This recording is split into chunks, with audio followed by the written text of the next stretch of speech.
Sa buhay na ito, mahalagang mag-ipon tayo, hindi lamang ng material na yaman, kundi higit sa lahat ng mga espiritual na kayamanan na hindi nabubulok at nasisira.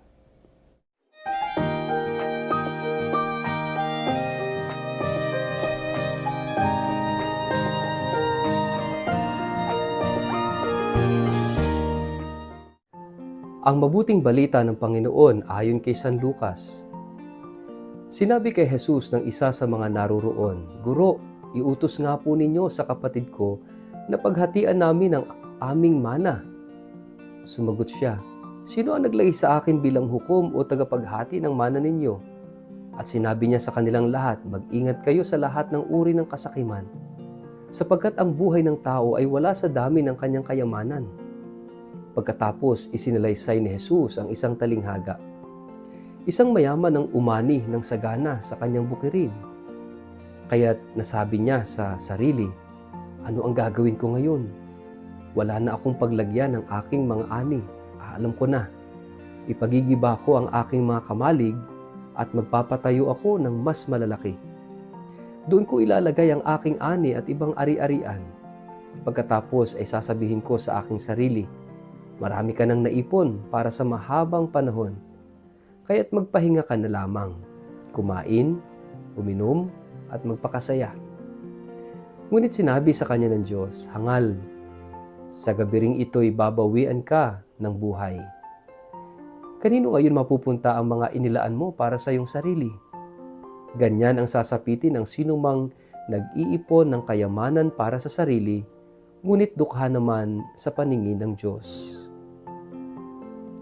Ang mabuting balita ng Panginoon. Word of the day, hear what God has to say. Mapagpalang araw po sa inyong lahat. Kumusta po kayo? Ang atin pong word of the day ay wealth. Bago po tayo magpalalim sa atin pong reflection sa araw na ito, kayo po ay muli kong inaayahan na huwag kakalimutan na mag-like, mag-follow at mag-subscribe sa atin pong Facebook page at YouTube channel na Word of the Day. Ganun din po, pakishare ang video ito sa inyong kapamilya, kamag-anak, kaibigan, mga kakilala sa social media para po sama-sama tayo sa pagiging media evangelizers at online missionaries na nagpapalaganap ng salita ng Diyos sa mundo ng social media. At kung kayo po'y nakikinig ng Word of the Day sa pamamagitan po ng Radyo Maria, mapagpalang pakikinig po sa inyong lahat. Mga kapatid, mapapansin natin, sabi nila, blood is thicker than water. Pero ngayon, hindi na yan totoo. Yung blood na sumisimbolo sa pamilya, sa magkakamag-anak, sa angkanan, hindi na yan totoo. Palaging totoo sa panahon natin ngayon. Because pagdating sa pera, pagdating sa ari-arian, pagdating sa posisyon, diyan nag-aaway-away ang pamilya. Maraming pamilya, hindi lang nag-aaway, minsan nauuwi pa sa patayan dahil sa pera, dahil sa posisyon, dahil sa mga material na bagay, dahil sa kasikatan, no? Kaya nga ito yung sinasabi sa ating gospel. Minsan may sumigaw ka sa Panginoon, "Tulungan mo kaming maghati-hati ng aming kayamanan." Minsan ako rin ganun, "Pare, may mga lalapit, Father, tulungan mo nga kami mag-usap-usap magkakapatid tungkol sa aming mga property, sa aming kayamanan."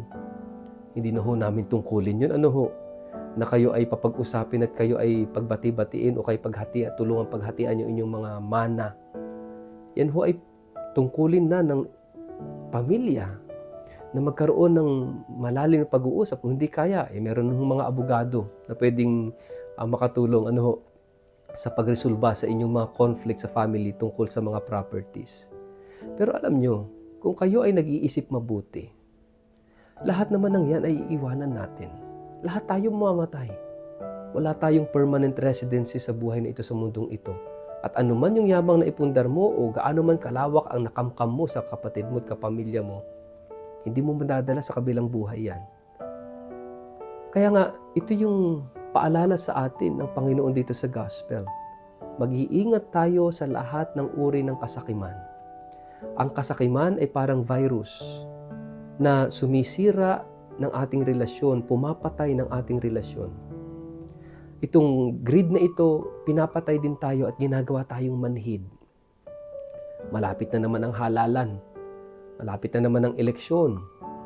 Ito na naman tayo, marami na naman, no, ang magiging manhid sa katotohanan at sa tama at mabuti. Marami na naman na dahil sa posisyon, na dahil sa pera, ay mali na naman ang magiging desisyon. Dahil sa pera, dahil sa posisyon, ay gagawa na naman ng hindi nararapat. Mga kapatid, ito yung dapat nating bantayan.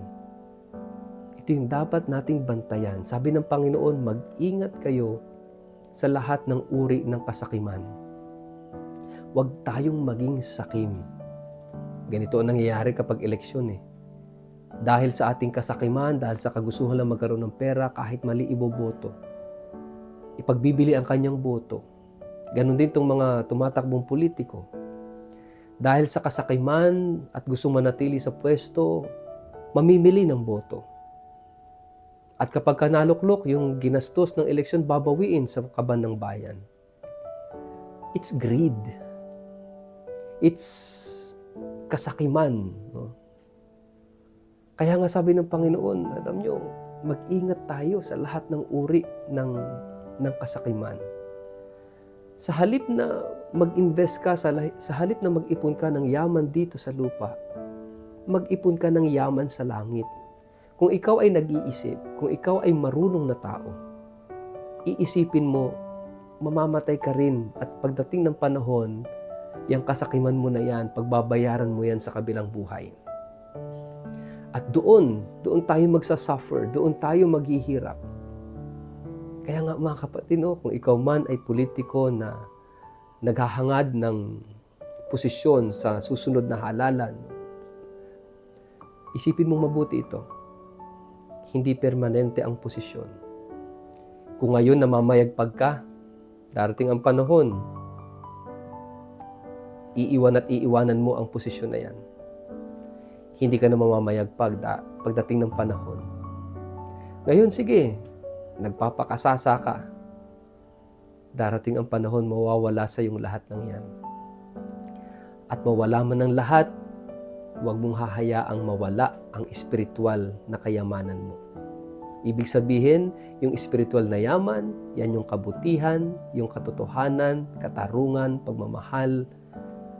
Ito yung pagkakawang gawa mo, ito yung tunay na paglilingkod mo, ito yung katapatan mo. Yan yung yaman natin. Pero kung hindi ka nag-invest ng yaman na yan, na espiritual, saan ka pupulutin? Pag namatay tayo, pagbabayaran nating lahat ng ito. Kaya nga mga kapatid, napakahalaga. Tingnan natin ano ba talaga yung itinuturing mong yaman mo. Sana spiritual treasures or spiritual wealth, doon tayo mag-invest. Yun ang ating ipunin higit sa lahat ng bagay. Dahil pagdating ng panahon, tayo magiging mayaman, hindi man dito sa lupa, kundi sa buhay na walang hanggan. Sa ngalan ng Ama at ng Anak at ng Espiritu Santo. Amen. Ama naming Diyos, turuan at tulungan mo kaming makita ang tunay na yaman namin sa buhay ay wala sa mundong ito at wala sa material na bagay. Lahat ng ito na meron kami ay ginagamit namin sana sa tunay na paglilingkod sa iyo at sa aming kapwa. Sapagkat ito'y bahagi ng aming paniniwala na ang espiritual na yaman, ang tunay na kayamanang dapat naming pagsumikapan. Amen. Pagpalain po kayo at ingatan ng makapangyarihang Diyos, Ama at Anak at Espiritu Santo. Amen.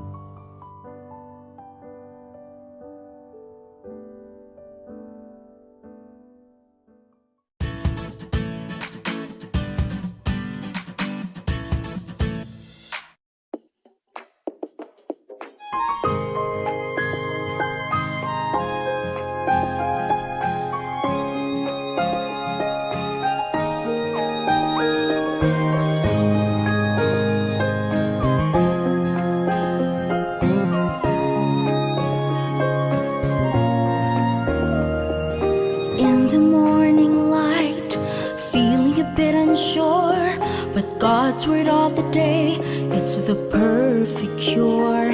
In simple blessings, our hope will never end. Hold on to His words like a helping hand.